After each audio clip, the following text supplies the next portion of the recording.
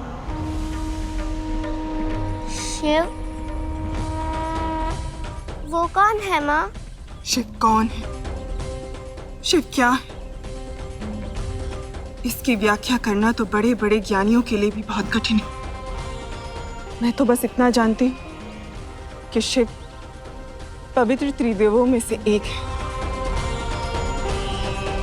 त्रिदेव अर्थात तुम्हारे दादाजी श्री ब्रह्मदेव, जिन्होंने सृष्टि के आरंभ में पराशक्ति की सहायता से सभी की रचना की।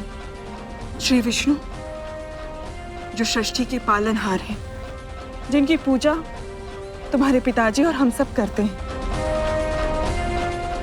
और ये पशुपति महादेव शिव, अंत में जाकर सब इनमें ही लय हो जाते हैं।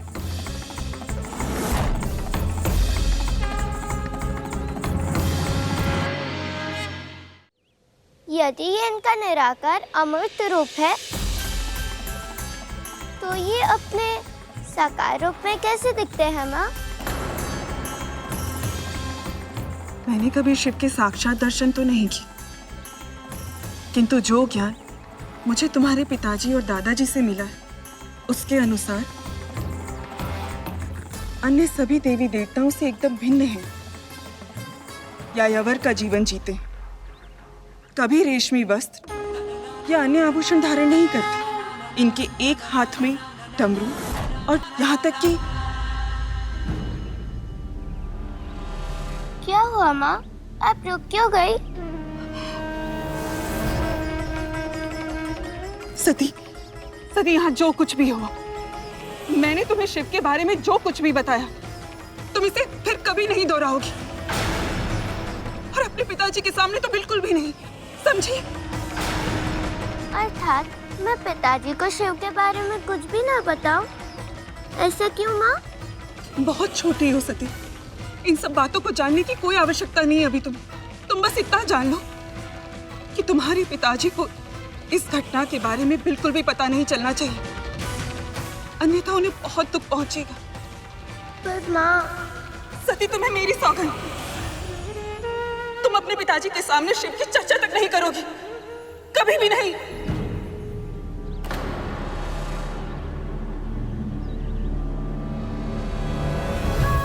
ये तो तुम भी नहीं चाहोगी ना सती, कि तुम्हारे पिताजी को दुख पहुंचे, है ना पुत्री?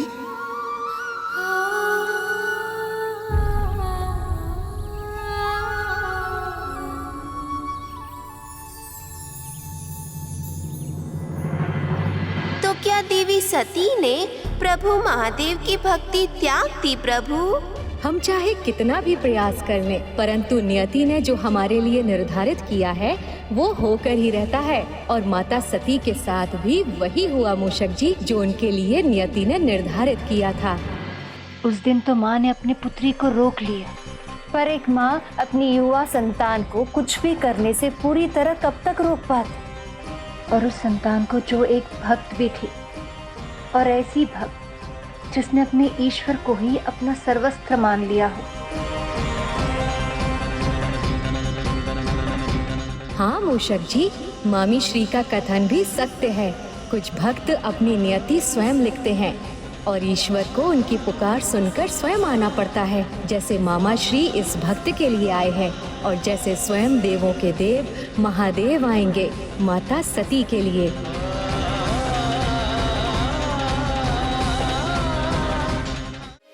रानी प्रसूति ने शिव के बारे में विचार करने से, बात करने से जितना मना किया था, उतना ही देवी सती शिव की ओर आकर्षित हो रही थी। वो शिवलिंग के दर्शन के लिए नित्य रूप से जाने लगी। ओम नमः शिवाय, ओम नमः शिवाय, ओम नमः नमः शिवाय। ओम नमः शिवाय। सती, ये फिर से चली आई है। सती, पता नहीं क्यों आपको जाने बिना ही मुझे आपके साथ बहुत ही गहरे संबंध का अनुभव होता है। जब मैं आपके सामने नहीं होती, मैं ही नहीं होती। विचित्र से अधूरेपन का आभास होता है मुझे। पर जैसे ही मैं आपके दर्शन करती हूँ, मुझे अभूतपूर्व प्रसन्नता मिलती है महादेव। ये कैसा संबंध है इसका शिव के साथ? जितना हम इसे शिव से दूर रखने का प्रयास करते हैं, शिव के प्रति इसकी भक्ति उतनी ही बढ़ती चली जाती है। एक अलौकिक शक्ति आ जाती है मुझ में। ऐसा लगता है जब तक मैं आपके साथ हूँ, मैं कुछ भी कर सकती हूँ।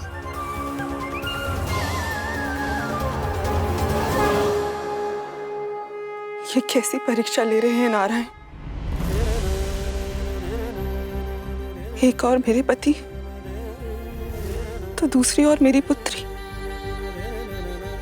किसी एक को प्रसन्न करने का प्रयास करती हूँ तो दूसरे का हृदय टूट जाएगा। ऐसे में किसे चुनूंगी और कैसे?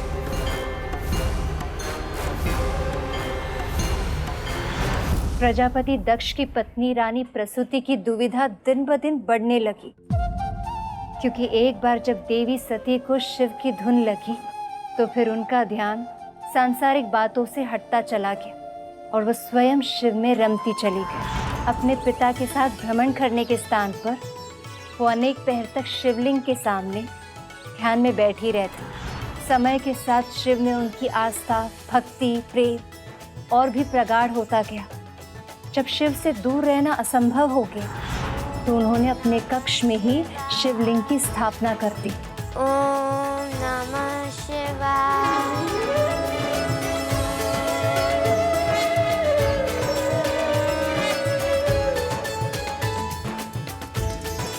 प्रभु महादेव की स्थापना, वो भी अपने कक्ष में। जब ये बात प्रजापति दक्ष को ज्ञात हुई होगी तो उन्हें तो अपार क्रोध आया होगा माता सती पर। महारानी प्रसूति अपने पति के क्रोध से और पुत्री की हट से भली भांति परिचित थीं। इसीलिए उन्होंने पिता पुत्री के बीच टकराव से बचने के लिए असत्य का आश्रय लिया। पर वो नहीं जानती थी कि इससे समस्या सुलझेगी नहीं और भी अधिक बढ़ जाएगी।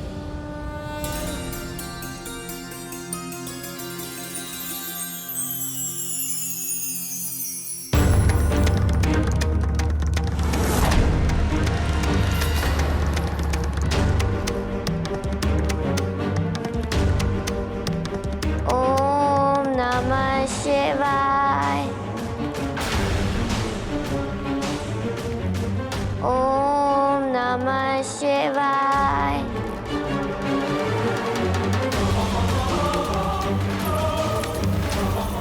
रुकिए महाराज, पुत्री से भेंट करने जा रहे हैं। वो सो चुकी है, आप जाएंगे तो उसकी नींद टूट जाएगी।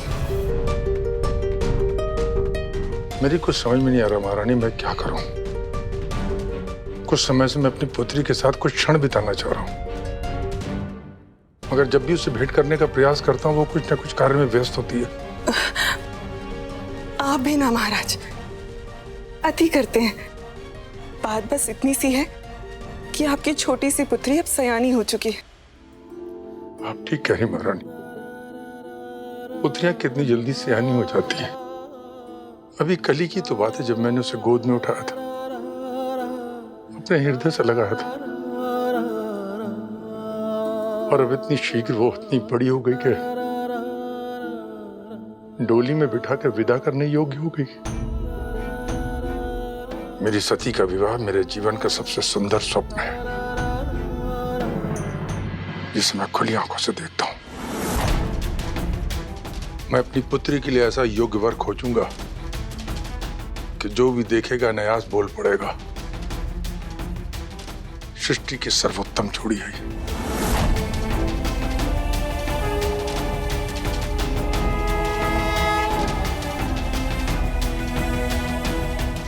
आप देखिएगा महारानी, मैं अपनी सती का विवाह इतने धूम से करूंगा कि संसार कल्प के अंत तक सदैव स्मरण करेगा।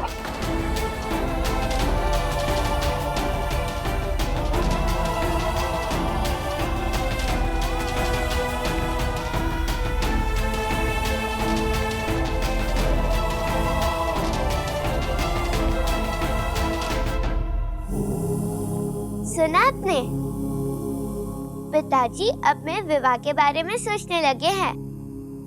पर मेरे मंदिर के देवता तो सिर्फ आप ही हो। पति रूप में आपकी जो छवि मेरे कल्पना में है, उसे मैं सत्य बना दीजिए महादेव।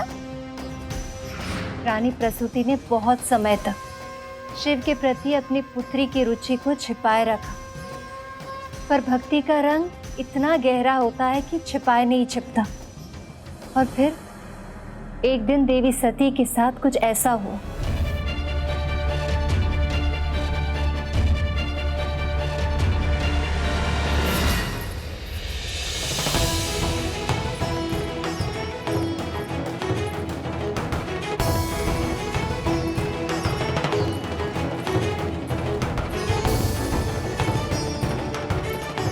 पुत्री सती, पुत्री सती, ये किन विचारों में खोई है?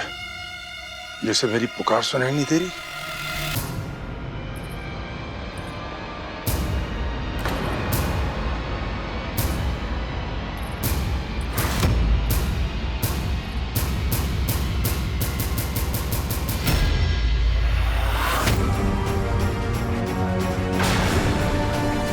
ये तो बेलपत्र है जो शिव को प्रिय है, परंतु ये मेरे महल में कैसे?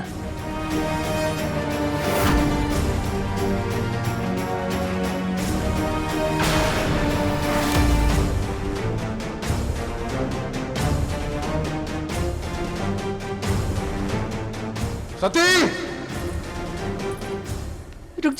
रुक जाइए महाराज। महाराज, रुक जाइए महाराज।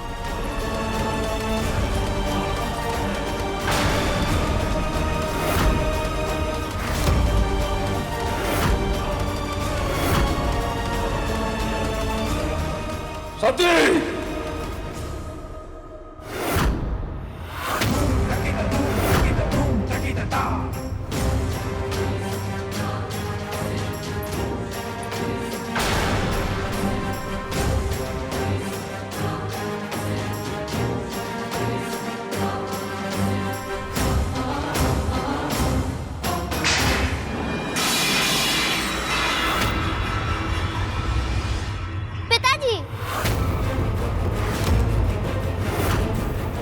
मेरे शत्रु की पूजा करने का दुस्साहस कैसे किया तुमने सती?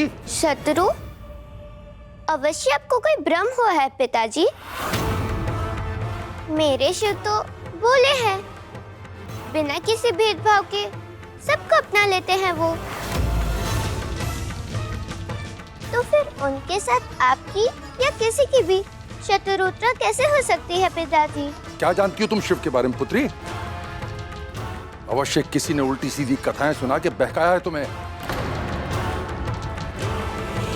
किंतु मैं अपने महल में भक्ति और भगवान का अपमान सहन नहीं करूंगा। इस महल में केवल प्रभु श्री नारायण का वास होगा, किसी भस्म प्रेमी पशुपति का नहीं। समझी तुम? सेवकों,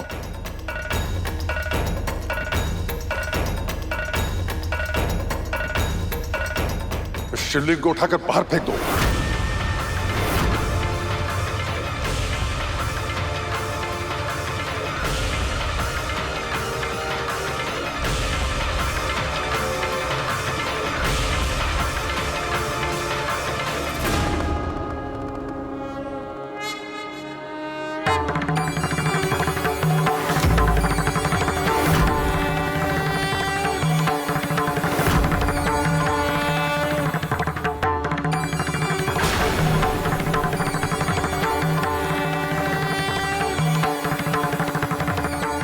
इतने सारे सेवक मिलकर भी जिस शिवलिंग को उठा तक नहीं पा रहे, उसे मेरी ये फूल सी कोमल पुत्री लाई कैसे थी यहाँ?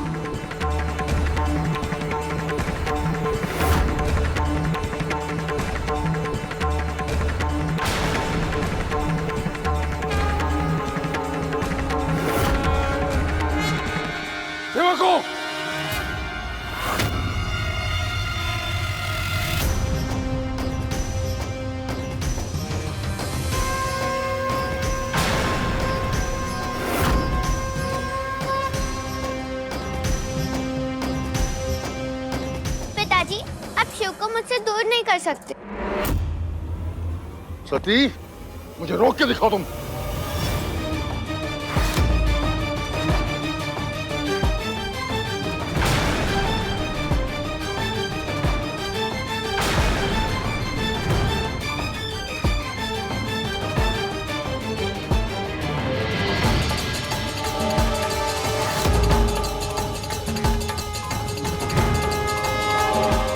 मुझे पूर्ण विश्वास है कि मेरे महादेव को मुझसे कोई अलग नहीं कर सकता।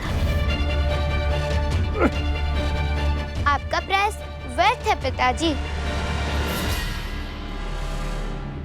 शिव स्थिरता का प्रतीक है।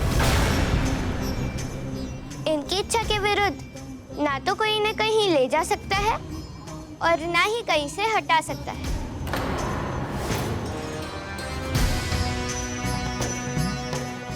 इनको गति दी जा सकती है तो केवल प्रेम और श्रद्धा से।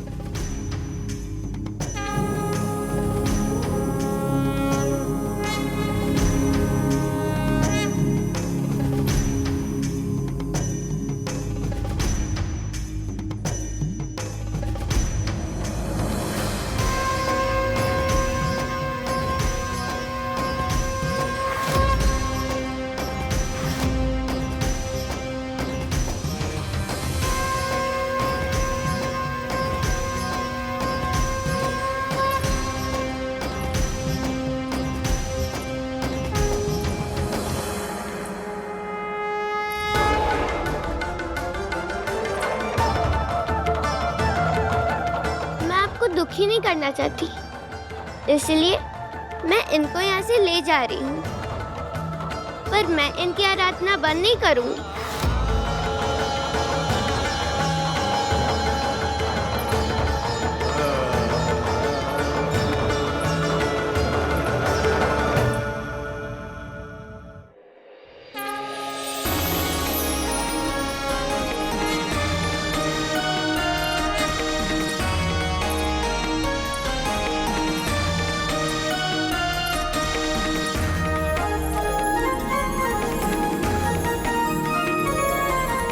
उस दिन देवी सती ने शिवलिंग को इतनी सरलता से उठाकर ब्रह्मदेव और नारायण के मन में एक विचार जागृत किया।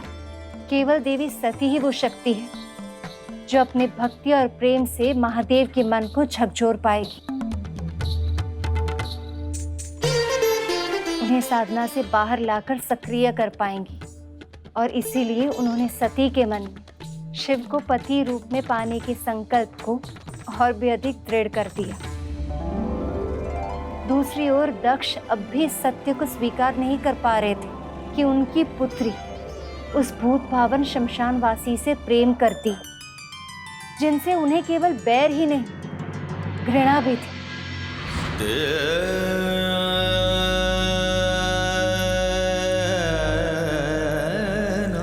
महाराज, कैसे महारानी? जिस पुत्री को मैंने अपने प्राणों से अधिक प्रेम किया, उसने मेरे साथ ही ऐसा कैसे कर सकती सती? महाराज, मैं जानती हूँ शिव आपको तनिक भी नहीं सुहाते, किंतु एक बार सती की दृष्टि से शिव को देखने का प्रयास। असंभव!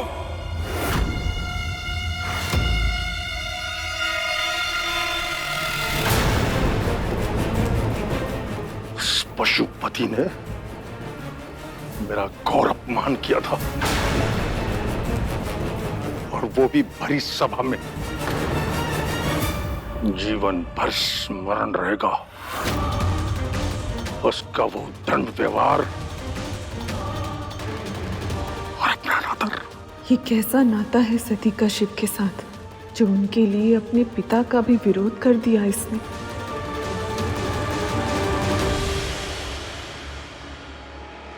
महादेव और अपमान, किंतु प्रभु महादेव तो किसी का भी अपमान कर ही नहीं सकते हैं। वो तो कितने स्वच्छ स्वभाव के हैं। सही कहा आपने मूषक जी, किंतु जब व्यक्ति स्वयं का मान आवश्यकता से अधिक करने लगता है तो उसके अंदर अहंकार जन्म ले लेता है, और अहंकार के समक्ष जो नहीं झुकता उसे वो अपना शत्रु मानने लगता है। ऐसा ही हुआ था प्रजापति दक्ष के साथ।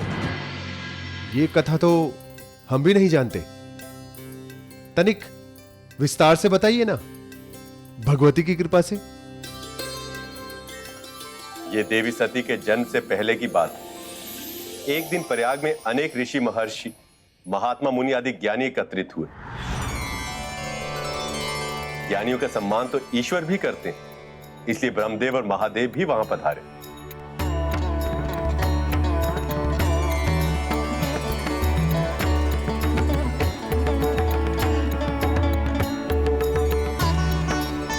प्रणाम ब्रह्मदेव। प्रणाम ब्रह्मदेव। नारायण नारायण। संसार में सभी ऋषि महर्षियों के लिए पूज्य सृष्टि के सर्जक जगत पिता ब्रह्मा को हमारा प्रणाम। आप सभी का कल्याण हो।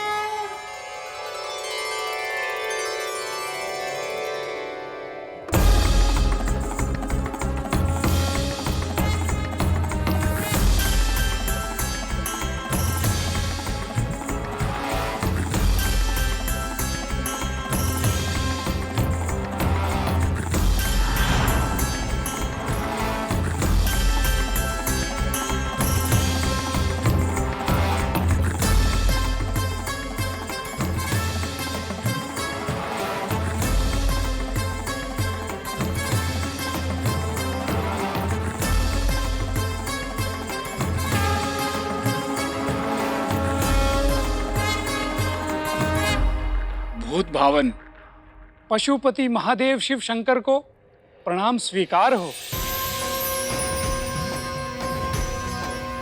इस सभा में पधार कर आपने इस सभा की शोभा बढ़ाई है महादेव। आपको कोटि कोटि प्रणाम। आप सभी महर्षियों की ज्ञान सभा में उपस्थित होना मेरे लिए सम्मान की बात है। महर्षि कश्यप, आसन ग्रहण कीजिए महादेव।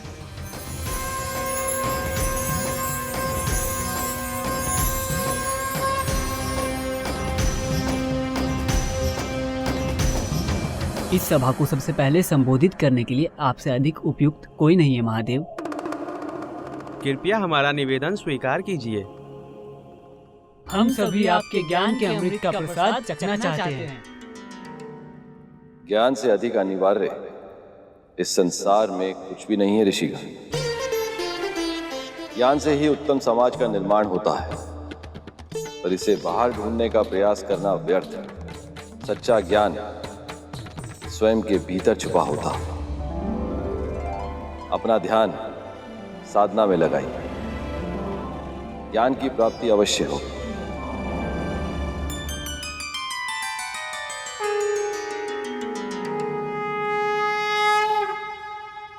ब्रह्मपुत्र, ब्रह्मांड के अधिपति प्रजापति महाराज दक्ष पधार रहे हैं।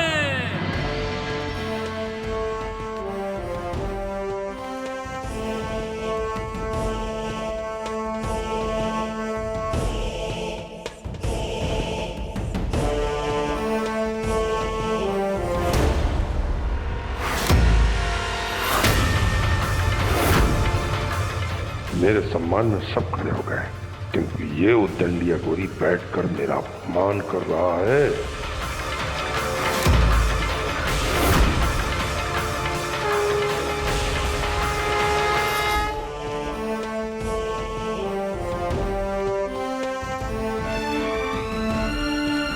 प्रजापति दक्ष को हमारा प्रणाम स्वीकार हो। प्रणाम।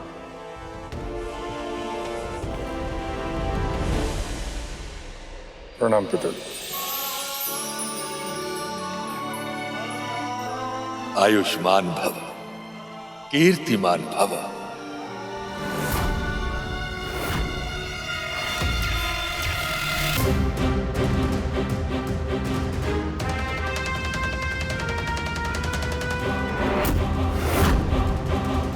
देवता, ऋषि, महर्षि, असुर, ब्राह्मण, संसार के समस्त प्राणी मस्तक झुका के मुझे प्रणाम करते हैं, मस्तक झुका के मुझे सम्मान देते हैं।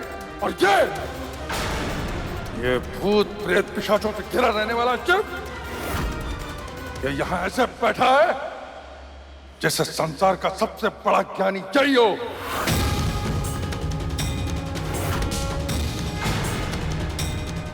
ये मुझे प्रणाम क्यों नहीं कर रहा है? शांत हो जाइए प्रजापति दक्ष। प्रजापति, महादेव साधना में लीन है, कहीं उनका ध्यान भंग न हो जाए। महर्षि, जो संसार के प्रजापति का सम्मान करना नहीं जानता, कैसी उसकी साधना और कैसा उसका ध्यान।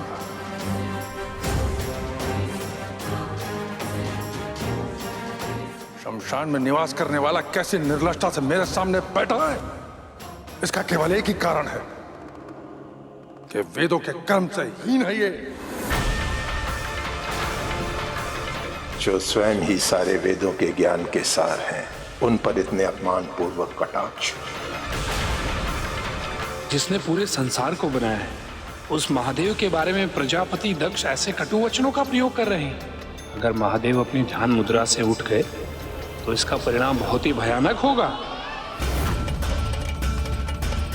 ये मूर्ख प्रजापति मेरे स्वामी महादेव का इतना अपमान कर रहा है। मेरा मन तो कर रहा है कि इसी क्षण इस अहंकारी को इसके अपराध का दंड अपने हाथों से दूं। अभिमान और दुर्बुद्धि का वास है इसमें।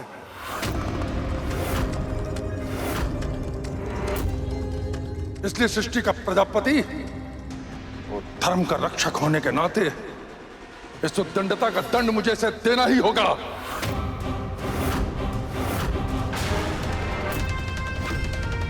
ये क्या कह रहे हो पुत्र?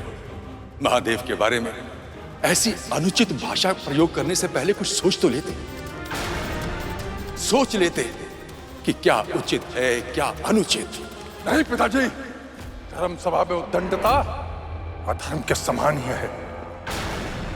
इस भस्मधारी ने मेरा नहीं अभी तो धर्म का अपमान किया है। अब मैं अपने धर्म का पालन करूंगा। अहंकारी शिव, मैं तुझे श्राप देता हूं। आज से अनंत काल तक सभी यज्ञों से तुम्हारा बहिष्कार किया जाएगा। आज से अनंत काल तक सभी यज्ञों से तुम्हारा बहिष्कार किया जाएगा। देवताओं के साथ किसी भी यज्ञ में तुम्हें तुम्हारे भाग का अर्पण नहीं किया जाएगा। देवताओं के साथ किसी भी यज्ञ में तुम्हें तुम्हारे भाग का अर्पण नहीं किया जाएगा। तुम्हें तुम्हारे भाग का अर्पण नहीं किया जाएगा। देवों के देव महादेव को ही यज्ञ से बहिष्कार करने का श्राप। हाँ मूषक जी, क्रोध में व्यक्ति ऐसे ही त्रुटियां करते हैं। उसी तरह जैसे किसी बात से निराश होकर लोग उचित कार्यों में सम्मिलित होने से भी हिचकिचाते हैं। जैसे शास्त्री की पत्नी कथा सुनने के लिए आने में हिचकिचा रही थी, किंतु शुभ कार्यों की जो पवित्र ऊर्जा होती है वो व्यक्ति को अपनी ओर खींच ही लेती है। फिर क्या हुआ बहन?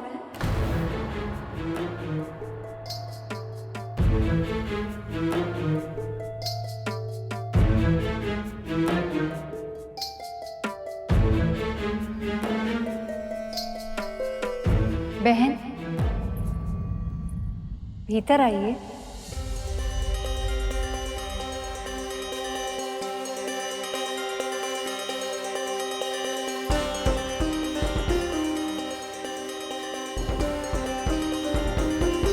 भाग्यवान कथा सुनने आ गई।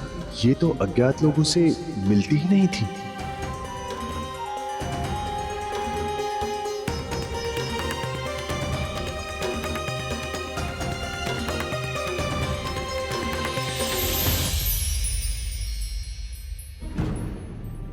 कहीं शिव ने उस श्राप के कारण ही दक्ष का शीश तो नहीं न काट दिया? प्रभु, क्या इसीलिए महादेव ने प्रजापति दक्ष का शीश धड़ से अलग कर दिया? नहीं मूषक जी, पिताश्री प्रभु महादेव दो परम योगी हैं। कोई उनका मान या अपमान करे, इस बात का कोई महत्व नहीं है उनके लिए। यदि कुछ महत्व रखता है तो वो है उनके भक्तों के हृदय में उनके लिए प्रेम और भक्ति। वहाँ उपस्थित सभी ज्ञानियों ने दक्ष के श्राप का विरोध किया। प्रजापति दक्ष, आप जानते हैं आप किसे श्राप दे रहे हैं? वो महादेव हैं, शिव, शक्ति के सहचर। और ये जो श्राप आपने दिया है, उसकी भी शक्ति उन्हीं से आई है।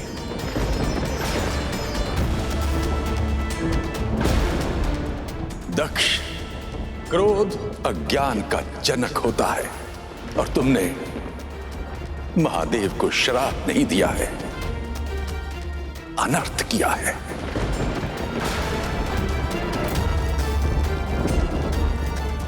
महामूढ़ दुष्बुद्धि दक्ष, जिनका स्मरण करने से सभी यज्ञ सफल हो जाते हैं, जिनका नाम लेने से सभी तीर्थ पवित्र हो जाते हैं, उन्हें उनका ही यज्ञ से बहिष्कार कर दिया।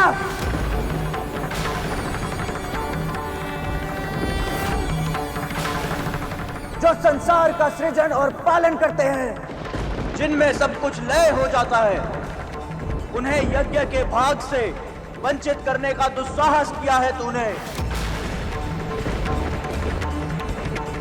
कैसे प्रजापति हो तुम कि शिव की महिमा को भी नहीं जानते? वाचल, दुर्बुद्धि पशु, जैसे तेरा स्वामी वैसे ही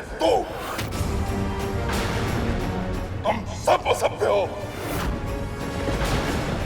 आज मैं तुझे भी तेरी उद्दंडता का दंड अवश्य दूंगा। आज से तुम सब वेदों से बहिष्कृत हो जाओगे। आज से तुम सब वेदों से बहिष्कृत हो जाओगे। हड्डियों के आभूषण पहनकर सदैव मदपान में आसक्त रहोगे। ये मेरा श्राप है तुम सबको।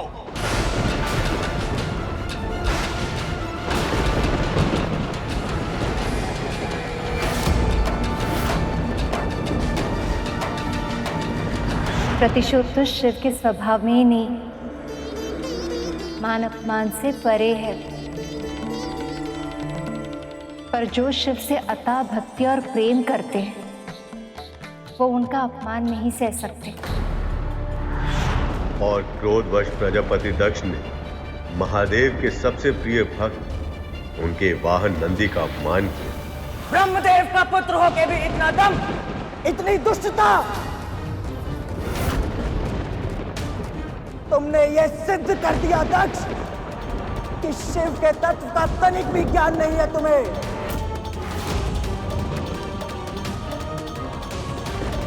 तो सुनो अहंकारी दक्ष, आज तुम्हें और जो भी इस महासभा में उपस्थित मेरे महादेव का अपमान होते देख मौन खड़े हैं, उन सभी को मैं शिव सेवक नंदी ये श्राप देता हूं कि तुम सब वेदों के तत्व ज्ञान से शून्य हो जाओगे। कि तुम सब वेदों के तत्व ज्ञान से शून्य हो जाओगे।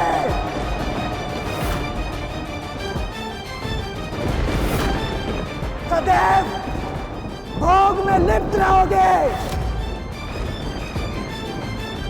स्वर्ग को सबसे बड़ा पुरुषार्थ मानोगे और क्रोध, मोह और मद के वशीभूत होके सदैव भिक्षुक बने रहोगे।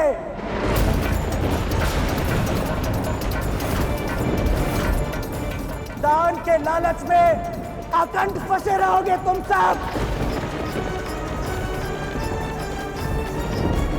और दूषित दान लेने के कारण नरकगामी बनोगे।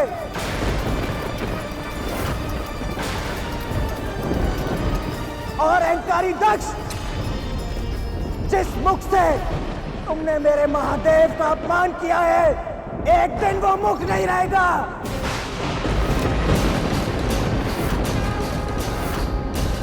तुम्हारे धड़ पर विराजेगा बकरे का शीश। ये एक भक्त का श्राप है।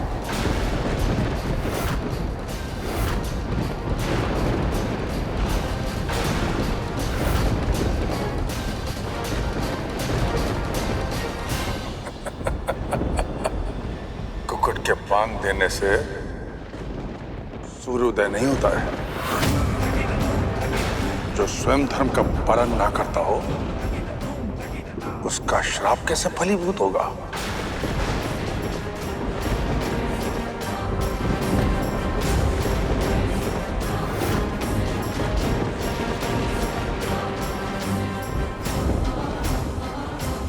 नंदी जी का पुनः अपमान?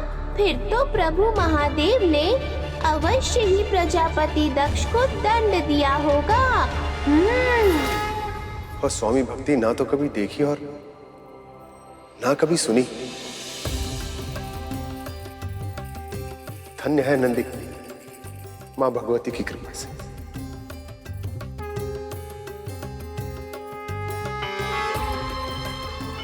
आपने सत्य कहा श्रीमान।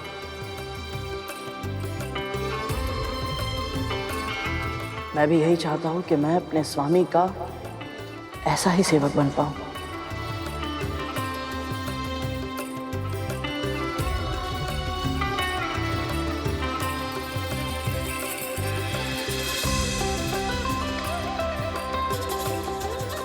आगे बतलाइए ना, फिर क्या हुआ?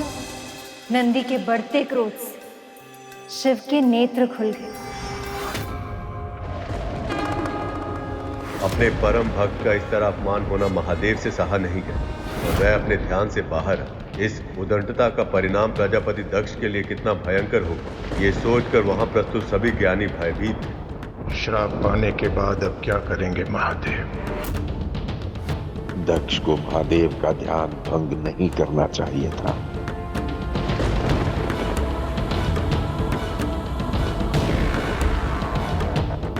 न जाने अब क्या करेंगे महादेव, कहीं कुछ अनहोनी ना हो जाए।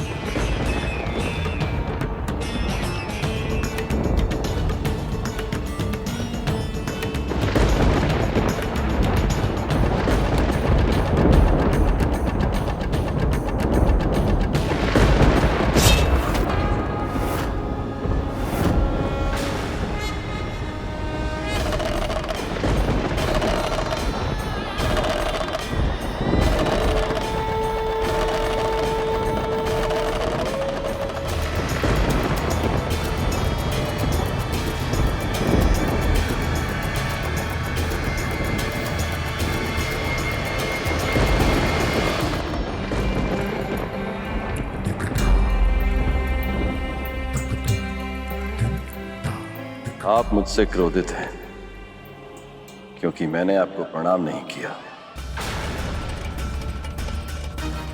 पर मुझे तो यह भी नहीं पता प्रणाम करूं तो किसे करूं।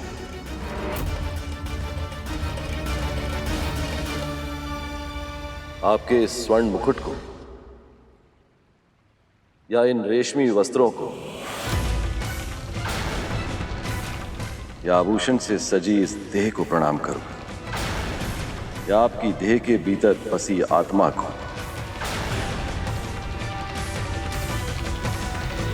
ज्ञान के आवरण में कुतर्क मत करो शिव।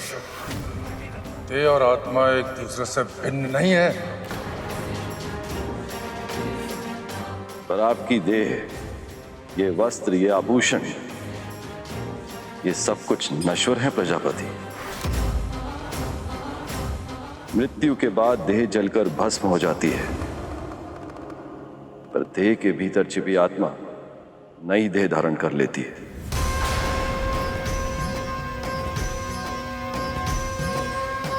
तो बताइए किसे प्रणाम करूं मैं?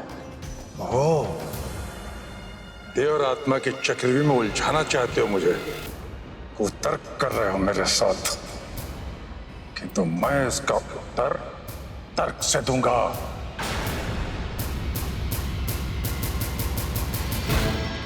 तुम्हें मेरी आत्मा को प्रणाम करना चाहिए था शिव।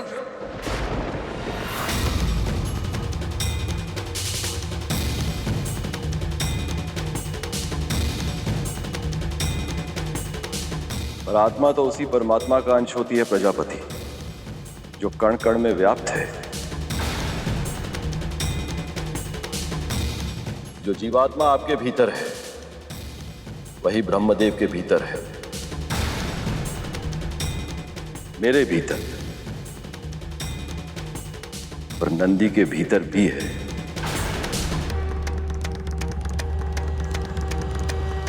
तो इसका क्या अर्थ हुआ?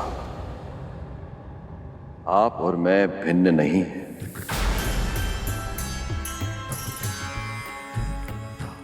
आपसे ही मैं हूं और मुझसे ही आप हैं।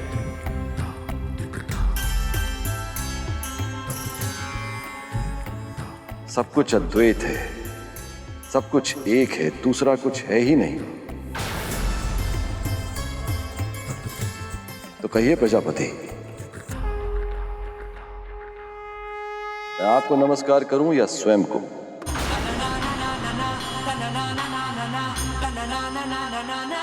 प्रजापति के लिए इस ज्ञान को सुनना और समझना असंभव है।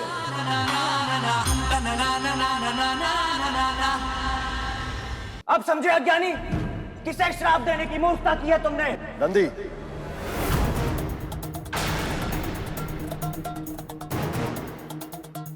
प्रजापति दक्ष को इस प्रकार संबोधित करके तुम भी वही भूल कर रहे हो जो ये कर रहे हैं। तुम भी इनमें मुझ में अपने आप में अंतर कर रहे हो, क्योंकि इस समय जिस रूप में हम तीनों हैं उसमें मैं तुम्हारा स्वामी हूं, तुम मेरे भक्त हो। इस देह के परे मुझ में, प्रजापति में और तुम में कोई भेद नहीं है।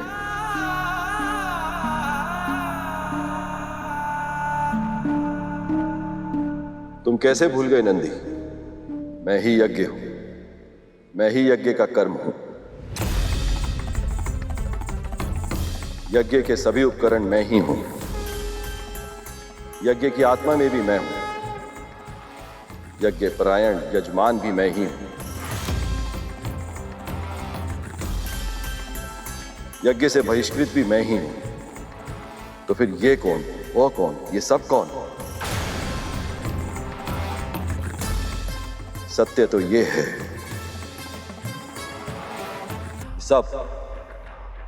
सब कुछ में मैं ही हूं।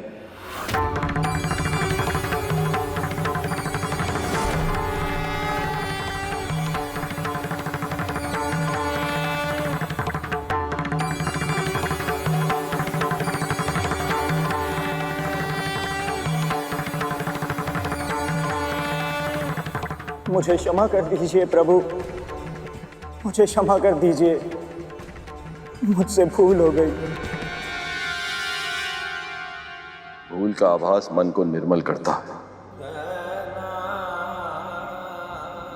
पर आवेश में भूल का आभास नहीं होता।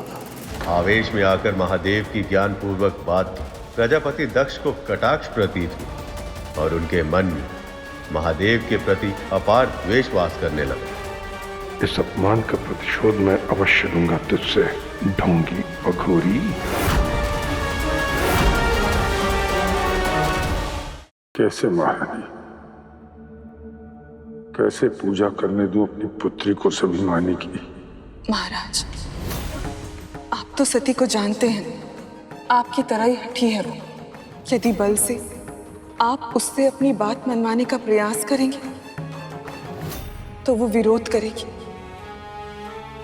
और उसका विरोध करना आपको उससे और भी अधिक दूर ले जाएगा महाराज। पिता और पुत्री के संबंध और बिगड़ जाएंगे। तो फिर आप ही बताइए महारानी, मैं क्या करूं?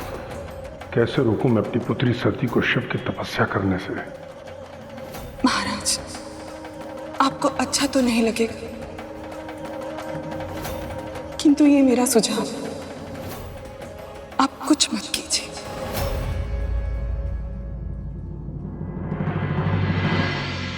सती में शक्ति का अंश है। बल का प्रयोग करके आप उससे जीत नहीं सकते, किंतु हाँ, यदि प्रेम से समझाएंगे तो मेरा विश्वास है कि वो आपकी बात अवश्य सुनेगी।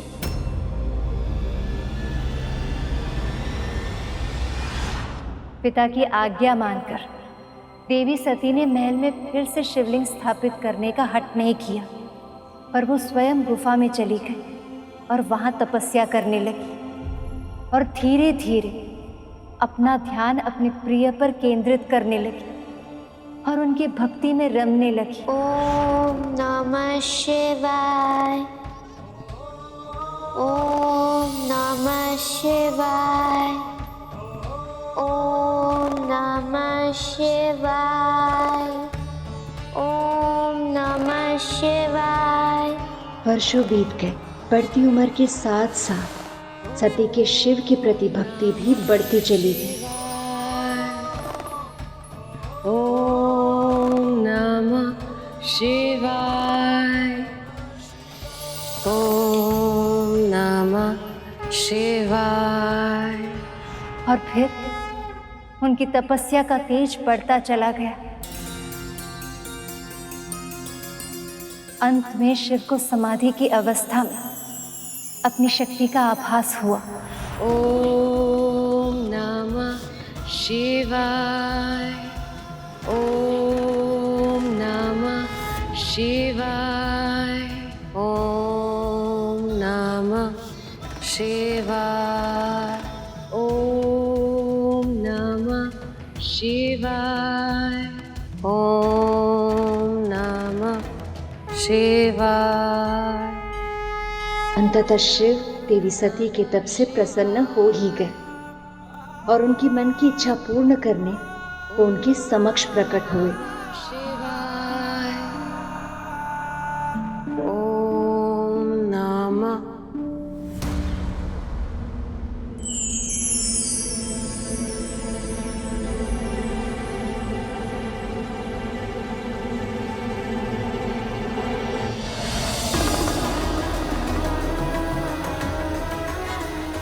उस दिन सती ने जब महादेव को देखा तो उन्हें पूर्ण होने का आभास हुआ।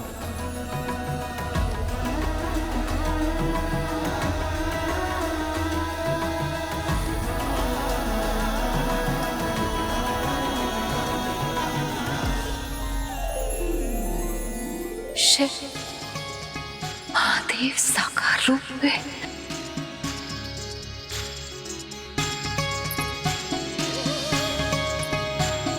मैं आपकी तपस्या से प्रसन्न हुआ देवी। कहिए, क्या वरदान चाहिए आपको? जिस क्षण से मैंने जन्म लिया है, एक अलौकिक जुड़ाव सा अनुभव किया है आपके साथ। जब मैं आपके बारे में कुछ भी नहीं जानती थी, तब भी मेरे मन में आप ही की छवि थी।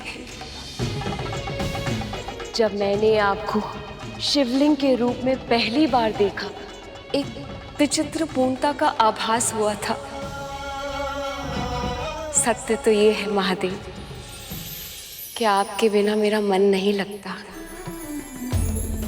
भूख, प्यास, निद्रा, ये सारी आवश्यकताएं मुझे व्यर्थ लगती हैं।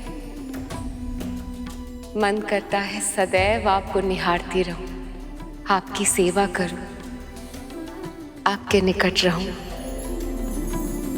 आप मेरे जीवन के अभिन्न अंग हैं महादेव।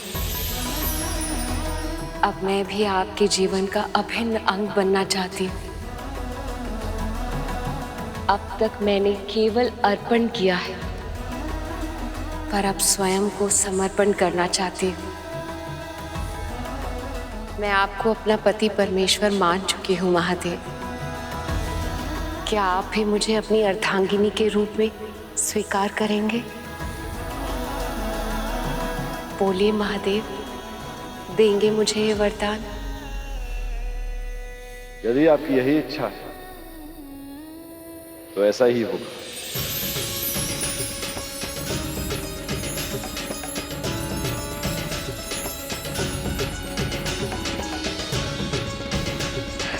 पर प्रभु, हमारे विवाह से पहले आपको मेरे पिता से अनुमति लेनी होगी। ये कार्य कठिन है, पर आप आपकी हर इच्छा पूर्ण करूंगा मैं।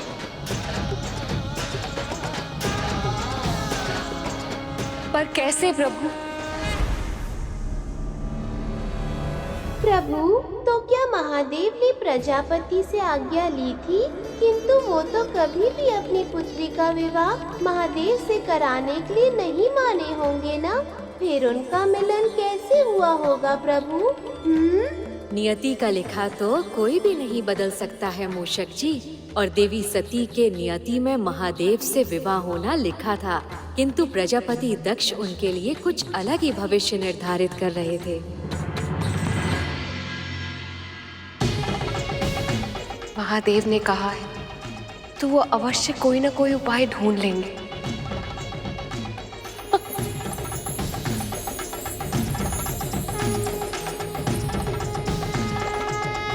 मेरा विवाह महादेव शिव के साथ होगा।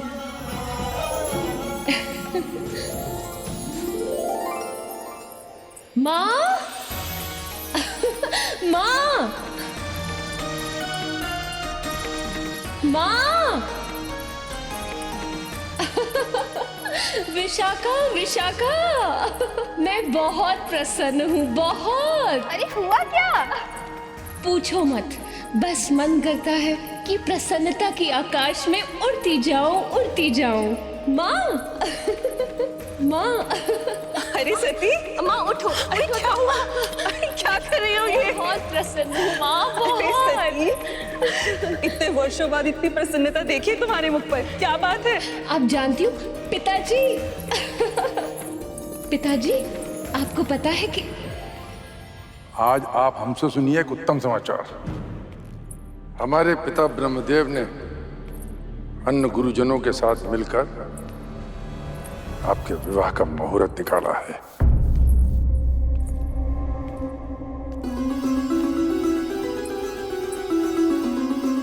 आपका स्वयंवर होगा पुत्री।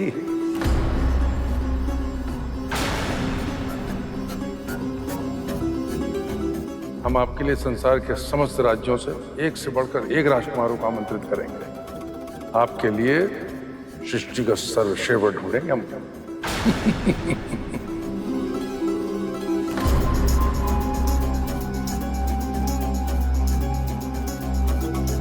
कैसे कहूँ पिताजी से, कैसे बताऊं कि मैंने महादेव को अपना वर चुन लिया है। आपका विवाह साधारण रीति से नहीं होगा, स्वयंवर होगा, स्वयंवर। स्वयंवर?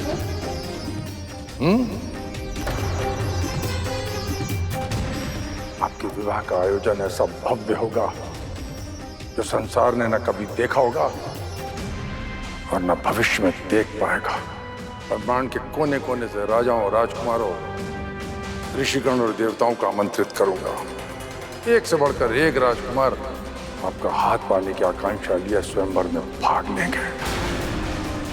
आपके हृदय को जीतने के लिए आकाश पाताल एक कर देंगे और जो आपके मन को भाएगा आप उसके गले में वरमाला पहनाइएगा। फिर हम आपका विवाह पूरे विधि विधान से करेंगे। कैसा शुभ दिन होगा, मेरा स्वप्न पूरा होगा। पिताजी, जिसे मैं वरमाला पहनाऊंगी, आप सच में मेरा विवाह उसके साथ करा देंगे?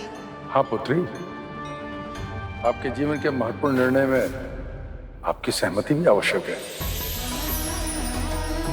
इसलिए सभा में उपस्थित जिस प्रतियोगी को आप अपने वरमाला से सुशोभित करेंगी, हम उसी से आपकी विवाह करा देंगे। इतना बड़ा आयोजन होगा, तब तो उस सभा में महादेव भी अवश्य आएंगे और मैं पिताजी के आशीर्वाद से उनका वरण कर पाऊंगी। देखा महारानी, हमारी पुत्री कितनी बड़ी हो गई, अपने पिता से लज जा रही है। क्या हुआ महारानी, आप किस विचार में हैं? महाराज, आपने सती को वचन तो दे दिए, किंतु यदि उसने शिव के गले में नहीं।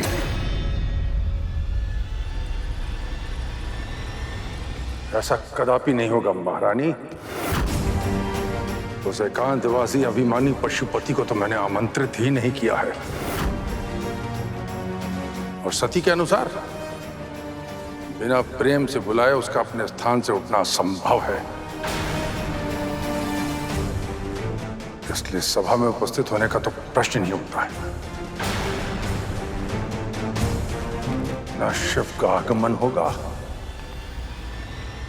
और न सती के साथ उसका विवाह।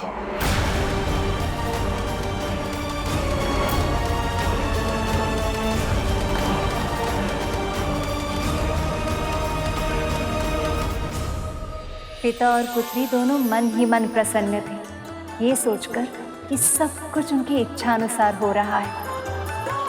और इसी के कारण लंबे समय तक उनके बीच जो तनाव था वो भी समाप्त हो गया।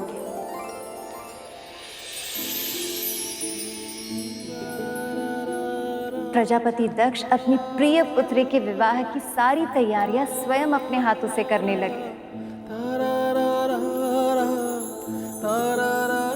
पिता और पुत्री दोनों एक साथ फिर से समय व्यतीत करने लगे पहले की तरह। ये देखकर रानी प्रसूति खुश तो बहुत थी, पर उनके मन में एक भय भी था। दिन रात वो यही चिंता में रहती कि जब स्वयंवर के दिन देवी सती को पता चलेगा कि उनके पिता ने शिव को आमंत्रित ही नहीं किया है तो क्या होगा।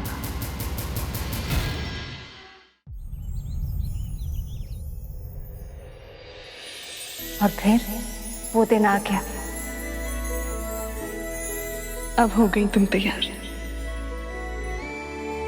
आओ सती।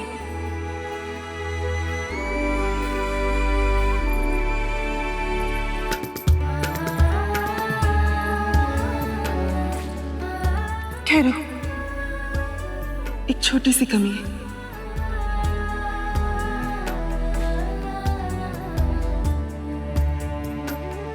अब ठीक है। सती। पिताजी, सब कुछ कितना विचित्र सा लग रहा है। एक नया साथी, नया जीवन मिलने की प्रसन्नता, और दूसरी ओर ऐसा लग रहा है कि सब कुछ छूट रहा है। कल ही तो तुम्हें गोद में उठाया था, पर समय न जाने कब भागता चला गया। देखते देखते तुम कितनी बड़ी हो गई। ये नया जीवन पुराने जीवन का अंत नहीं, विस्तार है।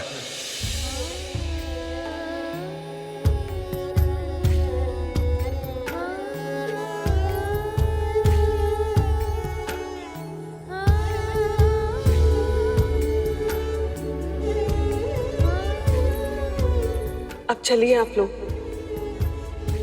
समय हो गया है।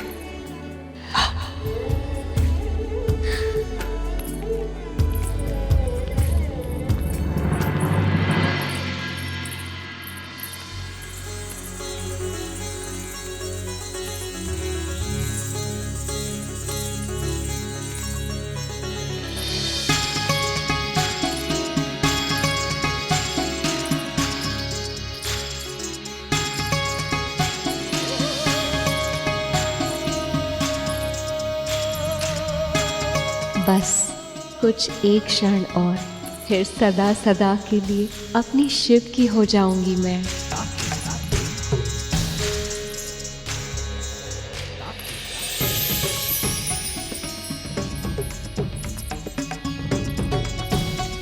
एक पिता के लिए सबसे गर्व की बात है कि उसकी पुत्री का विवाह सही जगह हो जाए।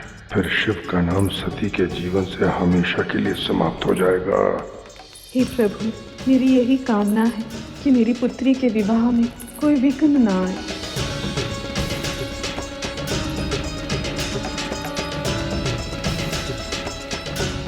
संसार की सर्वश्रेष्ठ सुंदरी है।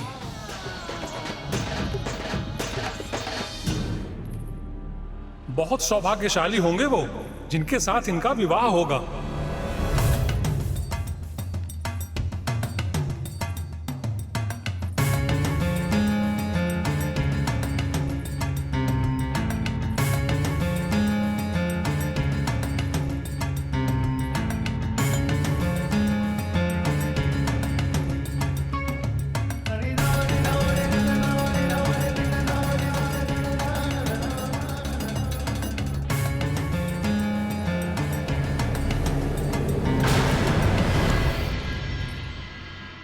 महादेव कहाँ हैं आप? इन नेत्रों को और मत तरसाइए, सामने आइए महादेव।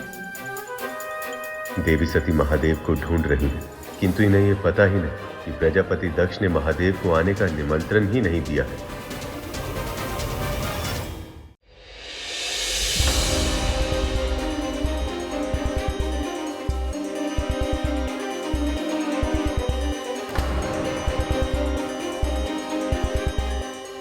यहाँ तो आप है ही नहीं। अवश्य ही आपको समाधि से उठने में विलंब हो गया होगा।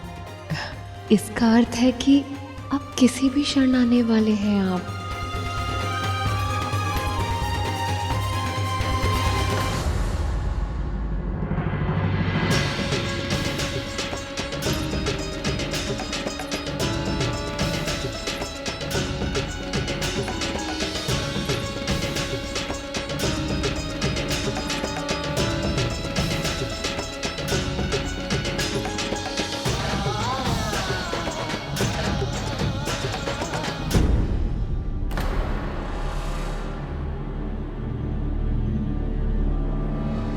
पुत्री, तुम द्वार की ओर क्या देख रही हो? मैंने जितने भी अतिथियों को आमंत्रण दिया था वे सब पधार चुके हैं। महादेव अब तक नहीं आए पिताजी।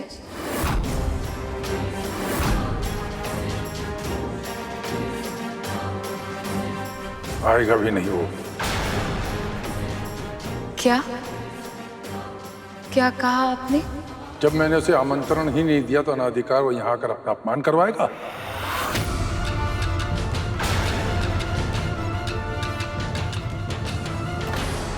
आपने महादेव को निमंत्रण ही नहीं दिया? ये कैसे कर सकते हैं आप पिताजी?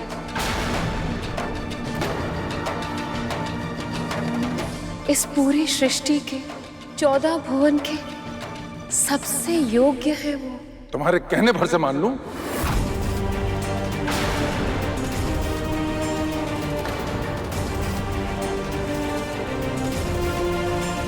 जिसे किसी के गुण धर्म से कोई लेना देना नहीं, जिसे सामाजिक शिष्टाचार निभाना नहीं आता, जो केवल स्वयं में रमता है, वो योग्य नहीं, असभ्य है।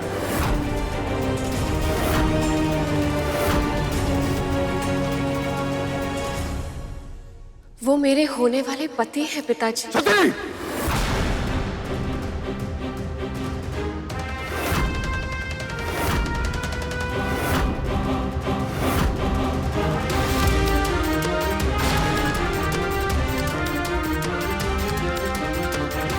माँ सती के हृदय में महादेव विराजमान थे। उनके अलावा माता सती किसी और के बारे में सोच भी नहीं सकती थी। ये बात प्रजापति दक्ष को भी ज्ञात थी, इसलिए जानबूझकर उन्होंने महादेव को आमंत्रित नहीं किया। ये केवल एक स्वप्न है जो कभी वास्तविक नहीं बन सकता।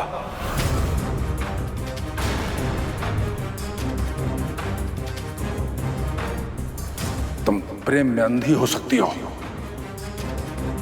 बुद्धि के स्थान पर हृदय से अपने जीवन का निर्णय कर सकती हो, परंतु मैं पिता हूं, मैं जानता हूं महलों में रहने वाली मेरी फूल सी पुत्री उस कैलाश में एकांतवास में रहने वाले भस्मधारी के साथ कभी प्रसन्न नहीं रह सकती। एक स्त्री का सुख संसाधनों से नहीं, अपने पति के सानिध्य से होता है पिताजी। यदि शिव शंकर स्वयं मेरे साथ है तो मुझे किसी भी वस्तु की या किसी भी सुख की कोई आवश्यकता नहीं है पिताजी।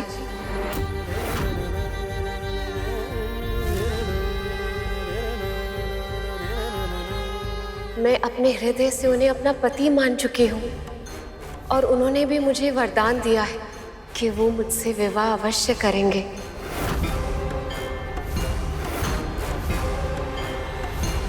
मैं आपको अपना पति परमेश्वर मान चुकी हूँ महादेव। क्या आप भी मुझे अपनी अर्धांगिनी के रूप में स्वीकार करेंगे? यदि आपकी यही इच्छा है तो ऐसा ही हो। और इसीलिए अब मैं किसी और का वरण नहीं करूंगी। और आपने भी तो मुझे वचन दिया था पिताजी कि मुझे अपना वर चुनने का पूरा अधिकार है। क्या आपका वचन झूठा है? बोलिए पिताजी।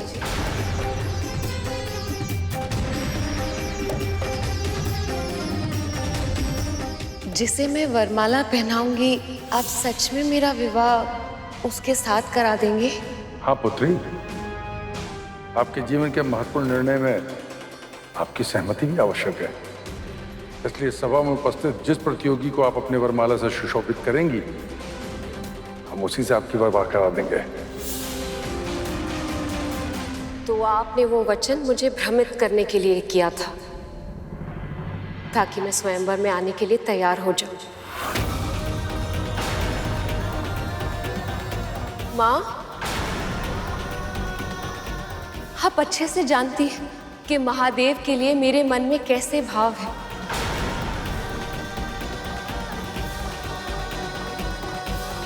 आप भी एक स्त्री हैं माँ, और ये आप अच्छी तरह से जानती हैं कि यदि एक स्त्री जिसे एक बार अपने वर के स्वरूप में स्वीकार लेती है, उसके अतिरिक्त किसी भी पर पुरुष का विचार अपने हृदय में भी नहीं ला सकती।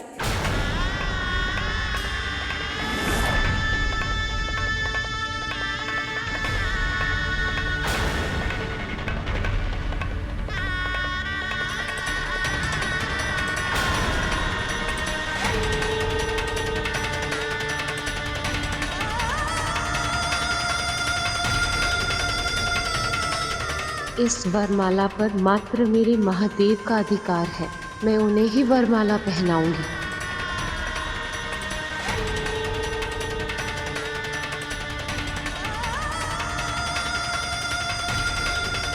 उस दिन देवी सती ने सभी देवों, ऋषियों, यहाँ तक कि अपने माता पिता के समक्ष अपनी भावना को प्रकट कर शिवजी के लिए अपने महान प्रेम का उदाहरण प्रस्तुत किया था।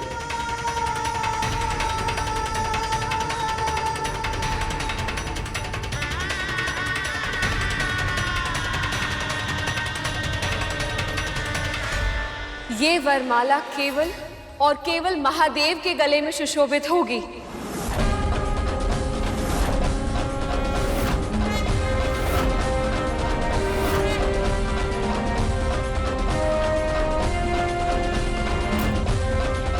उसके लिए उसे यहाँ उपस्थित होना होगा। ध्यान से देखो, वो तो सभा में है ही नहीं। आप भ्रम में हैं पिताजी। महादेव यही है, मेरे साथ।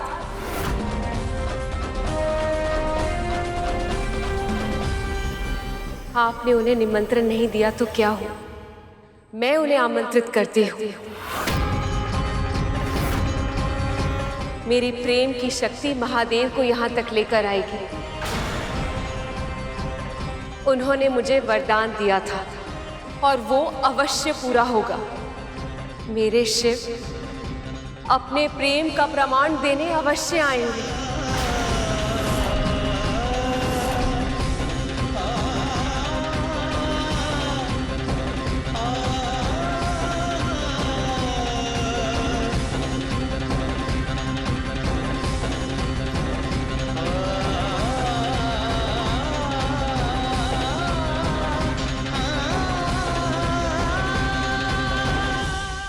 सत्य कहा मामा श्री ने।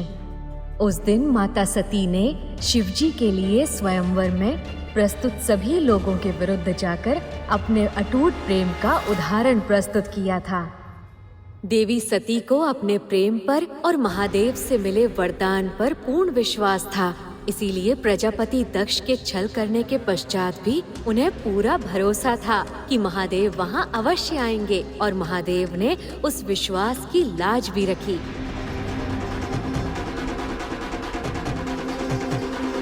सती!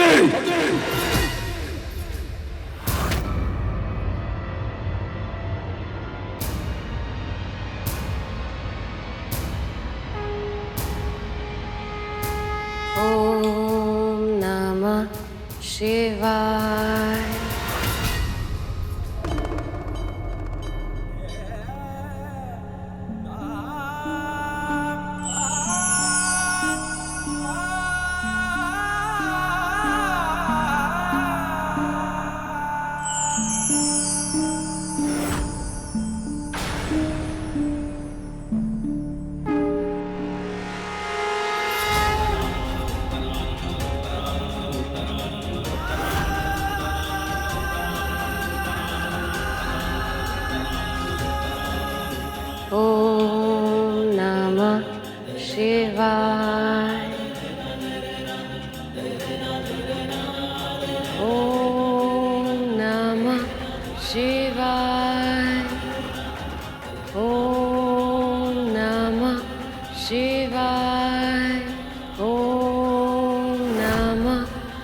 शिवाय। ओम नमः शिवाय।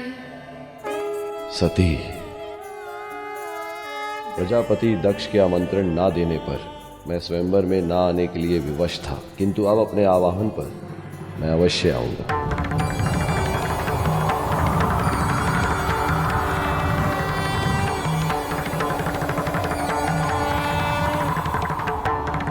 ओम नमः शिवाय।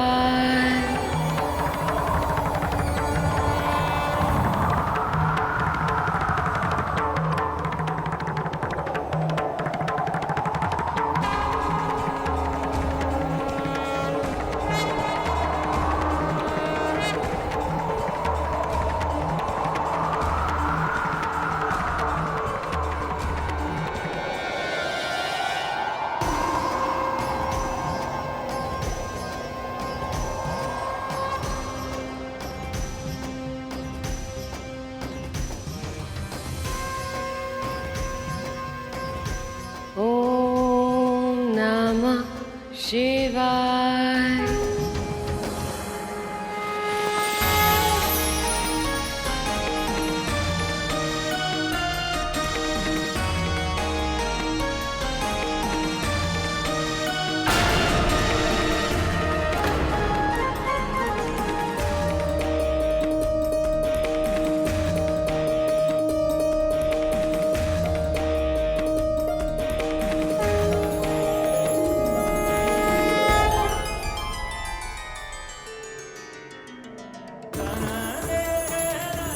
महादेव,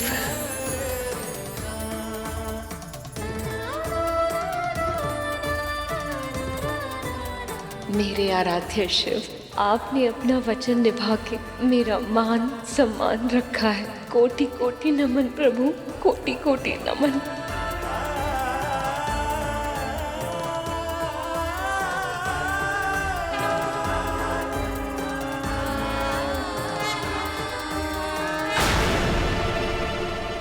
धन्यवाद महादेव, आपने मुझे अपनी पत्नी के रूप में स्वीकार किया।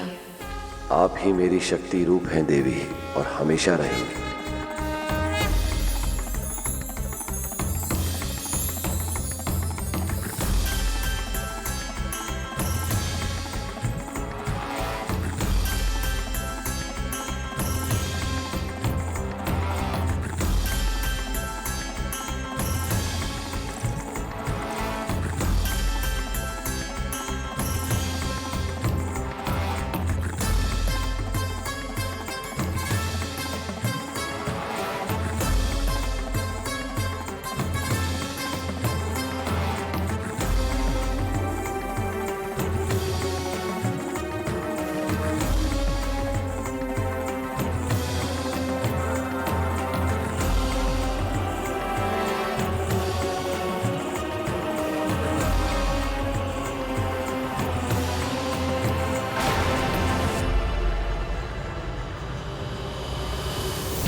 आपकी इच्छा अनुसार देवी सती ने सभी के सामने इस भरी सभा में मुझे ये माला पहनाकर अपना वर चुना है। आपसे निवेदन है कि आप भी हमें आशीर्वाद दें और अपना धर्म निभाएं।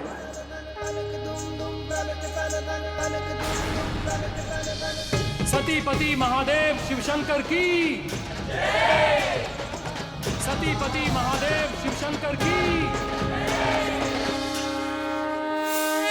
शिव के इस तरह अचानक प्रकट होने से प्रजापति दक्ष बिल्कुल भी प्रसन्न नहीं थे। वो तो इस विवाह को मान्यता तक नहीं देना चाहते थे। तब नारायण ने उन्हें बताया कि यदि तुमने अपने वचन का पालन नहीं किया तो पूरे कुल को दोष लगेगा। ब्रह्मदेव ने भी अपने पुत्र को समझाया, कहा कि सती का तो जन्म ही शिव को सक्रिय करने के लिए हुआ, ये प्रेम ही सती के जीवन का उद्देश्य है, विधि का विधान है। सती और शिव का ये विवाह, दक्ष ने सबके दबाव में आकर सती का विवाह तो संपन्न कर दिया, किंतु जब शिव के साथ उनकी विदाई का समय आया तब वो नहीं आए।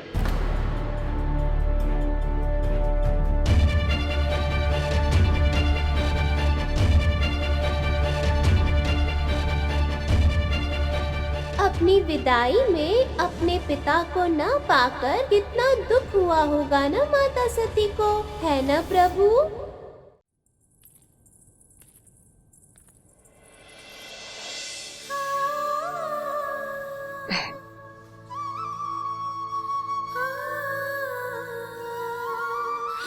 तुम सबकी स्मृति बहुत सताएगी।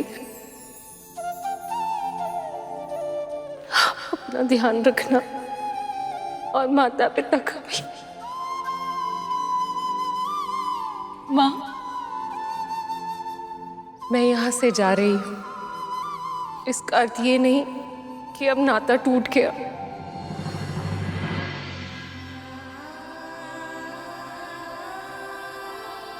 पिताजी, क्या वो इतने क्रोध में है कि मुझे विदा भी नहीं करेंगे? तुम्हारा विवाह किसी के भी साथ होता, तुम्हें अपने से दूर जाता देखना उनके लिए असंभव ही होता। तो अपने पिता को जानती हो ना, अब उनकी चिंता मत करना। अपने पति और अपने घर को संभालना, अब यही तुम्हारा पहला दायित्व है। जाओ पुत्र,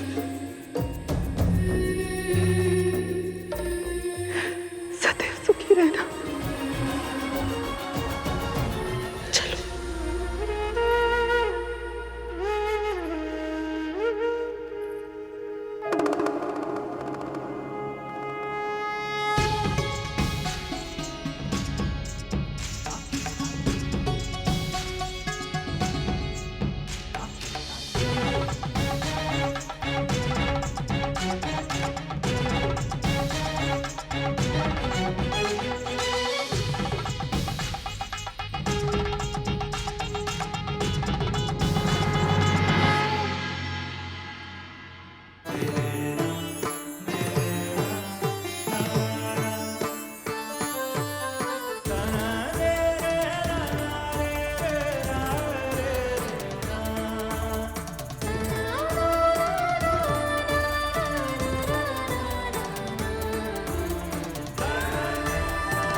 मुझे विश्वास नहीं होता मेरी पुत्री मुझे इस प्रकार छल सकती है।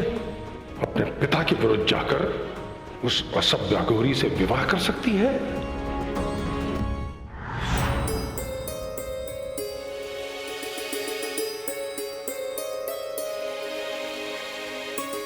जब पिता के मन को चोट पहुंचती है तो बहुत कठोर वचन भी निकल जाते हैं क्रोध, परंतु सबसे अधिक दुख भी तो पिता को ही होता है ना। और एक माँ का हृदय अपने संतान के बारे में तनिक भी कठोर वचन सुन के चिंता में डूब जाता है,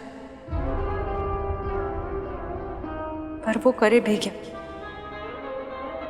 है तो स्त्री ही। पतिदेव के निर्णय के आगे विवश हो जाती है।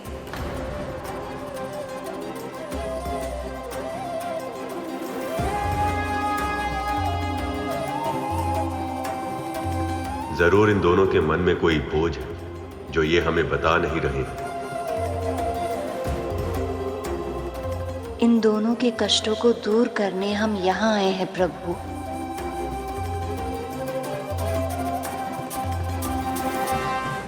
फिर क्या हुआ माँ? देवी सती की उदासी का आभास शिव को था और वो अपनी ओर से हर संभव प्रयास करने लगे। देवी सती अपने इस नए जीवन में मन लगा सके।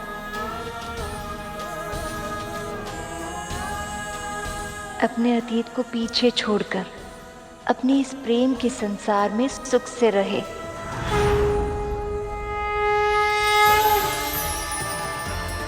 सती, कैलाश में अर्थात अपने नए निवास स्थान में आपका स्वागत है। आज से कैलाश की और मेरे जीवन की भागदौड़ आपके हाथ में होगी। आपके चेहरे पे जो खुशी है वो हमेशा रहेगी। मैं कभी आपके चेहरे की ये खुशी नहीं जाने दूंगा, ये वचन है मेरा।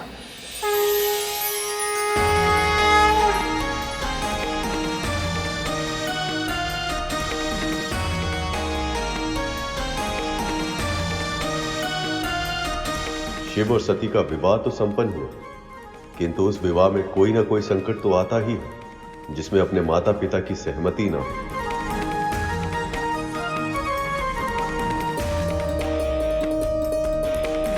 महादेव से सती के विवाह के पश्चात प्रजापति दक्ष के भीतर महादेव के लिए जो द्वेष थे वह और भी अधिक बढ़ गया।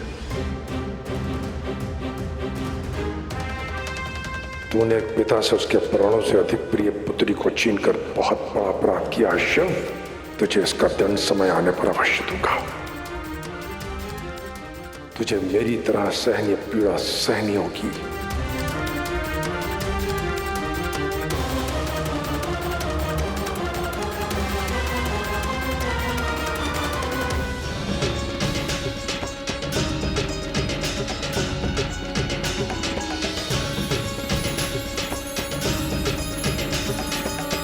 आपके कैलाश में आपका स्वागत है देवी। आज का दिन आपके लिए अत्यंत व्यस्त रहा होगा ना? अब आप सुख से विश्राम कीजिए। तुम सब भी थक गए होगे, जाओ विश्राम करो।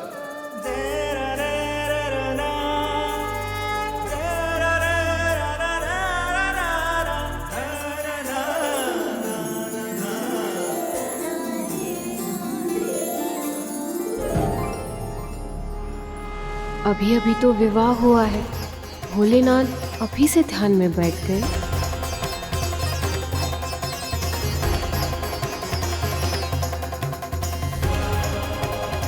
ये स्थान घर जैसा प्रतीत नहीं हो रहा है। हर ओर से खंडर के समान है ये निवास स्थान।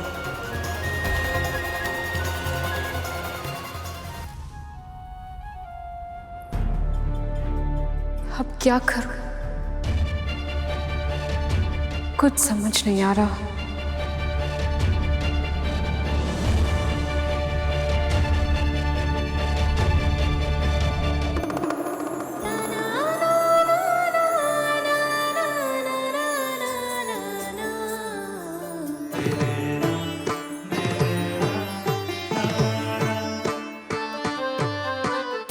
एक पल के लिए लगा कि मैं बिल्कुल अकेली हो गई। मेरे होते हुए आप कभी अकेली नहीं हैं सती। आप मेरा ही भाग हैं और मैं आपका। हम दोनों एक ही तो हैं।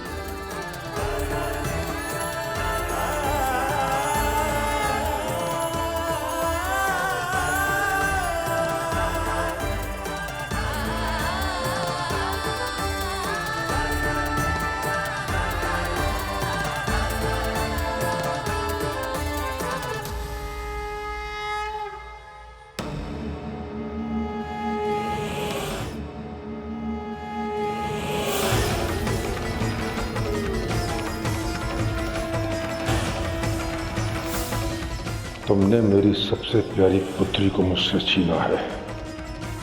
मैं तुझे कलंकित कर दूंगा जटाधारी। विवाह के बाद जब एक स्त्री अपने पिता का घर छोड़कर अपने ससुराल आती है, उसके लिए सब कुछ अलग होता है। उस घर में कहाँ क्या रखा है से लेकर उस घर के सदस्य, उनका स्वभाव, उनकी रुचि अरुचि, ये सब कुछ एक पहेली बनकर रह जाती है और वो उस सब में खो जाती है। देवी सती के साथ भी ऐसा ही हुआ, पर शिव कभी उन्हें पिता बनकर समझाते, कभी माँ की तरह लाड करते, तो कभी सखी की तरह संसार भर की बातें करते। जीवन के हर आयाम में वो एक दूसरे के सच्चे साथी बन गए थे और उनके साथ न केवल कैलाश बल्कि पूरे संसार में एक प्रसन्नता सी छा गई थी। हर स्त्री के भांति देवी सती का एक नेत्र अपने पति का घर संभालता था और दूसरा नेत्र अपनी मायके की ओर ताकता रहता। इधर विवाह के बाद मायके से उनसे मिलना आना तो दूर, किसी का कोई संदेश तक नहीं आया था। देवी सती का मन कहीं ना कहीं आशंकित था कि वहां क्या हो रहा है, सब कुछ ठीक तो है। और फिर एक दिन इतने सारे वाहन कहाँ जा रहे?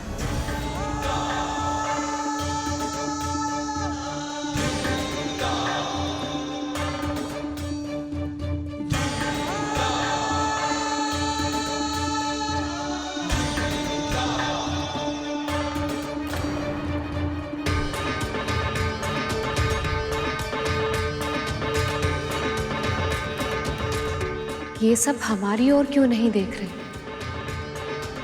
ऐसा लग रहा है जैसे दृष्टि छुपाने की कोशिश कर रहे हैं।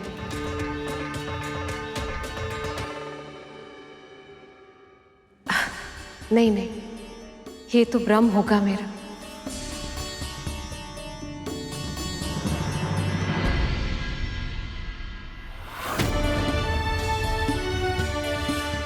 मुझे शीघ्र ही यहाँ से निकलना चाहिए, अन्यथा यदि देवी सती ने मुझसे कुछ पूछ लिया तो उन्हें क्या उत्तर दूंगा मैं?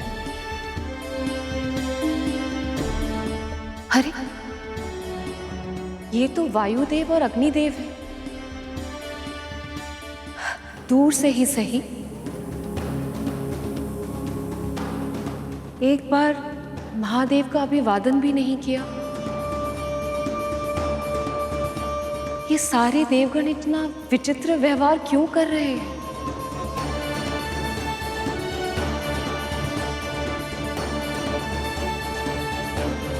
ये मार्ग तो मेरी मायके की ओर जाता है। क्या ये सब वहीं जा रहे हैं? पर क्यों?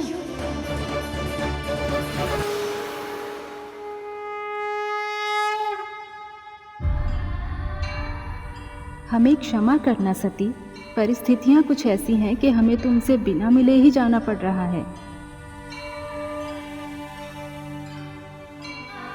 सखी लक्ष्मी, विष्णु,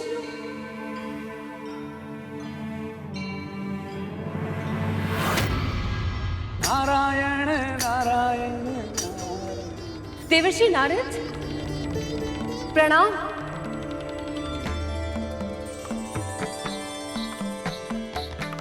नारायण नारायण। प्रणाम देवी।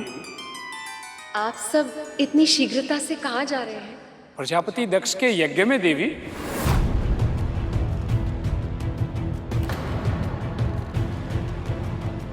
पिताजी ने यज्ञ रखा है? तो क्या आपको और महादेव को उन्होंने आमंत्रित नहीं किया है? नारायण नारायण। अपनी पुत्री और दामाद को ही भूल गए पिताजी। नारद जी, अपनी पुत्री को बुलाने के लिए पिता को आमंत्रण देने की क्या आवश्यकता है भला देवर्षि? बल्कि वो तो ये सोच रहे होंगे कि मैं अब तक वहां पहुंची क्यों नहीं। कितने सारे कार्य होंगे, माँ सब कुछ अकेले संभाल रही होगी। आप जानते हैं, पिताजी तो कोई भी आयोजन में इतने मग्न हो जाते हैं कि वो भोजन करना भी भूल जाते हैं। अरे लीजिए, ऐसे तो बातों में हमारा सारा समय निकल जाएगा। मुझे शीघ्र ही वहां पहुंचने की तैयारी करनी होगी। प्रणाम देवी। पर नारद जी, आपको भी तो आयोजन में जाने में विलंब हो रहा होगा। अब वहीं भेंट होगी हमारी। प्रणाम। प्रणाम देवी।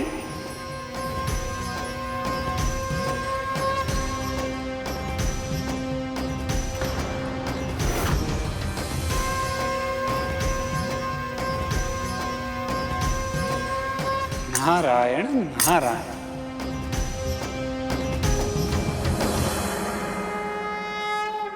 ये हो गई तैयार पिताजी के लिए दुशाला। ये उपहार उन्हें बहुत अच्छा लगेगा और उतनी ही अच्छी लगेगी माँ को ये साड़ी। लगे भी क्यों ना, अपनी पुत्री के हाथों से दी गई कोई भी वस्तु माता पिता को अच्छी लगनी ही है। नंदी, ये उपहार रखवा दो। जब तक पूरा आयोजन समाप्त नहीं होता मैं वहीं रहूंगी, और इसीलिए अब तुम्हें यहाँ का ध्यान रखना होगा। आपकी आज्ञा का पालन होगा माँ।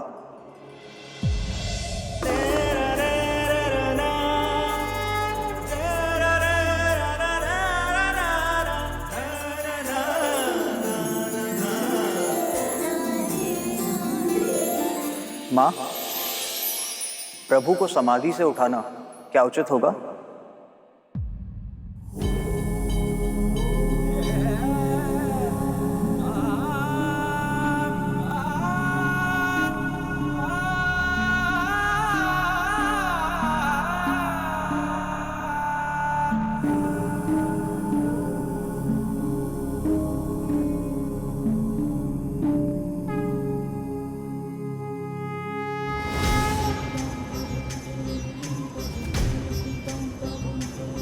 आप कहीं जा रही हैं देवी? वो देखिए प्रभु।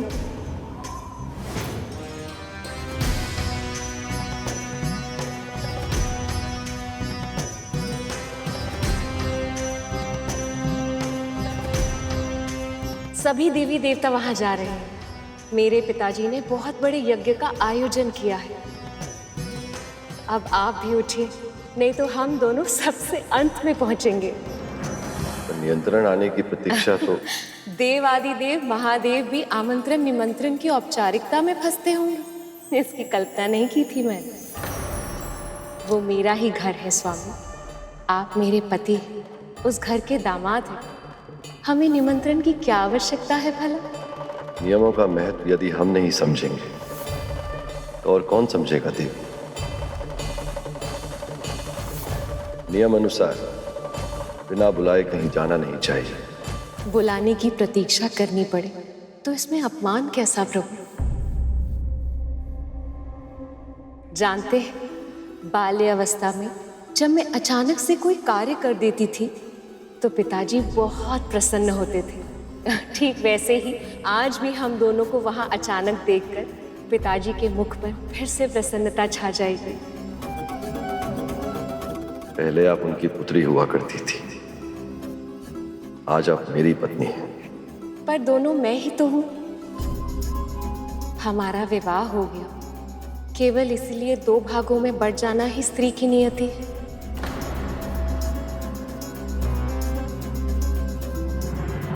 यदि निमंत्रण आता तो मैं आपको जाने से कदापि नहीं रोकता, पर बुलावा आए बिना जाने का निर्णय मेरी दृष्टि में उचित नहीं है देवी।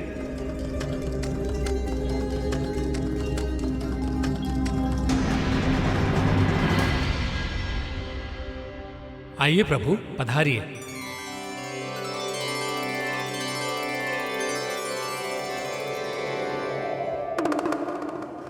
ठीक है, आपको औपचारिक व्यवहार करना है तो आप अवश्य कीजिए, पर मैं अपने ही माता पिता के साथ औपचारिक नहीं बन सकती। वैसे भी महादेव, आप तो सदैव स्थिर रहते हैं। भ्रमण करने के लिए भी आपको कितनी मुनहार करनी पड़ती है, इसीलिए मैं आपके साथ जाने के लिए हठ नहीं करूंगी। आप मुझे भी मत रोकिए।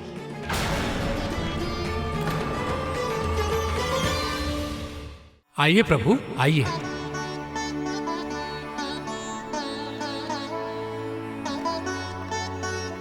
नारायण नारायण। समय बहुत कम है, सारे अतिथि वहां पहुंच चुके होंगे, कितने सारे कार्य होंगे वहां। कितना बुरा लगेगा सबको कि इतने बड़े अवसर पर उनकी सबसे बड़ी पुत्री ही वहां नहीं आई। आपका ऐसे वहां जाना मुझे ठीक प्रतीत नहीं हो रहा देवी। जानते हैं क्यों महादेव? क्योंकि जब से हमारा विवाह हुआ है, एक क्षण के लिए भी हम एक दूसरे से बिछड़े नहीं हैं।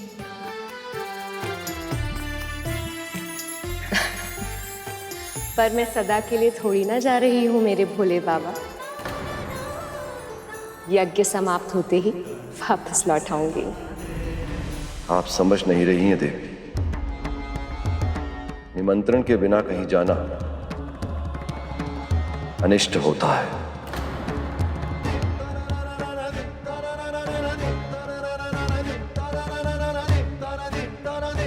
कैसा अनिष्ट महादेव? क्या है आपके मन में? कैसे बताऊं आपको कि जिस रिश्ते के अधिकार से आप वहां जाना चाहती हैं, उस रिश्ते में अब कड़वाहट आ गई है, इसलिए आपका वहां जाना उचित नहीं होगा।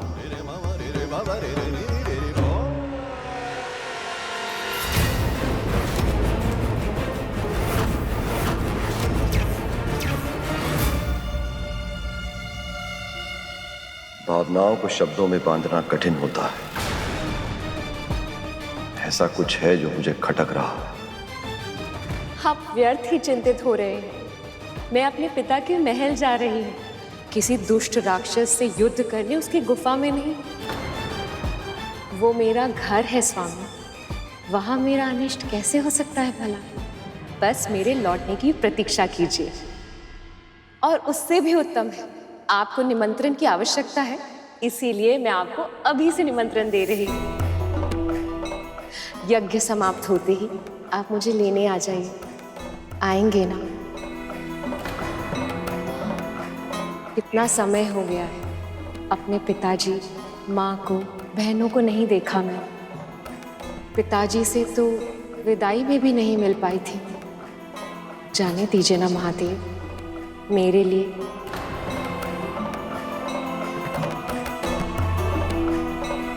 अपनी सती की प्रसन्नता के लिए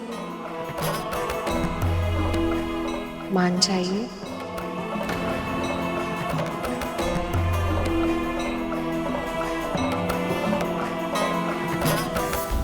नंदी को अपने साथ लेते जाइए।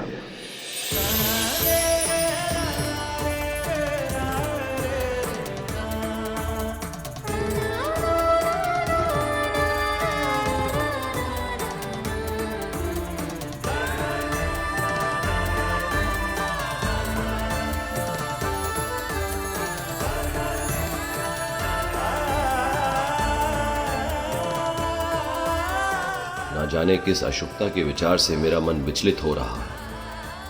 कहीं सती संकट की ओर तो नहीं जा रही? आशा करता हूं कि आपसे शीघ्र ही पुनः भेंट होगी।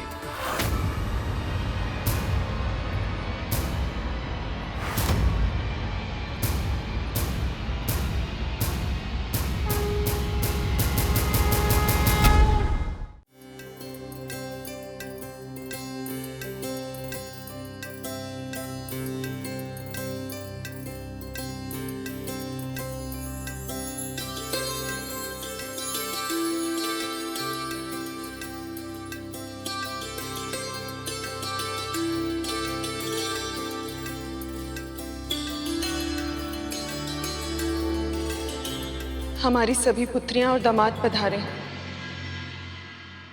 आपको सती और शिव को भी आमंत्रित करना चाहिए था। संसार तो अपने दामाद का सत्कार भगवान के समान करता है, और एक आप हैं कि अपरिचितों की चर्चा करके आप मेरा और अपना समय व्यर्थ न करें नारायण। किस सती की बात कर रही हैं आप? इस नाम की तो हमारी कोई पुत्री नहीं है।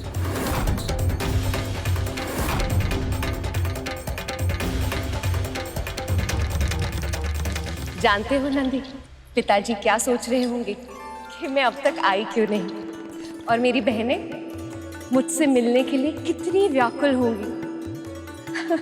देखते ही हृदय से लगा लेंगी वो।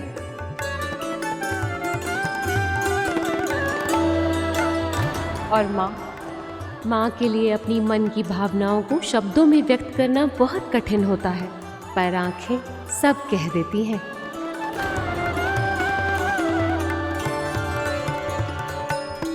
माँ ने मेरी स्मृति में जितने अश्रु बहाए होंगे वो सब फिर से घिर आएंगे।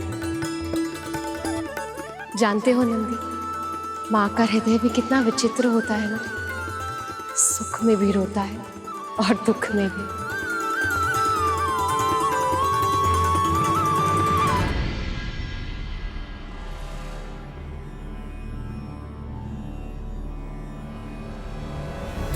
लगता है यज्ञ आरंभ होने वाला है। चलो नंदी। माँ मैं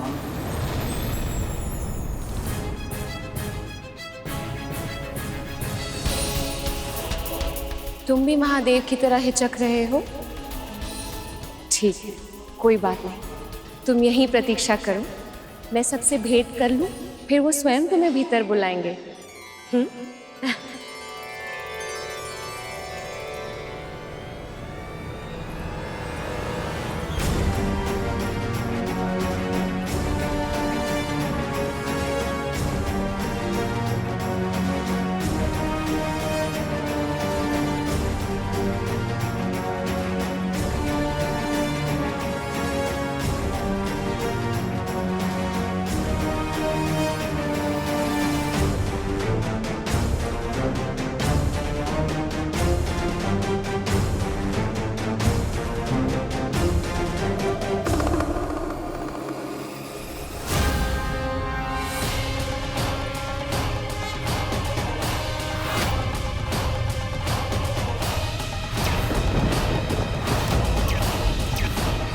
यदि मैंने जो देखा वो नियति है तो संसार का अंत भी आने वाला अवश्य होगा।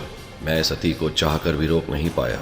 यदि किसी ने इस अनहोनी को नहीं रोका तो मेरे क्रोध से आने वाला विनाश को भी कोई नहीं रोक पाएगा। पक्षीराज गरुड़ के साहस भरे कारनामे देखने के लिए चैनल को सब्सक्राइब करें और साथ ही बेल आइकॉन दबाना न भूलें।